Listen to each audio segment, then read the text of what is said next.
Vieremän kuntaan on hommattu 3 viikkoa sitten. 3 viikkoa on ollut meillä ajossa tämmönen metaanitraktori, eli biokaasulla toimiva traktori. Merkki on New Hollanti T6, 180 heppanen kutoskoneella oleva traktori.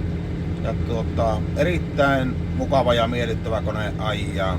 Ei ole kova ääninen, todella lämmin on talvella. Erittäin hyvin lähtee käyntiin. Paljon on ollut epäilystä siitä, että kaasutraktori lähtee huonosti käyntiin, niin sen kyllä voin kumota sen teoriaa, että meillä oli 30 astetta pakkasta ja tämä kone oli ihan tuossa ulkona kylmässä, niin voi sanoa, että lähti niinku kesäkilistä käyntiin.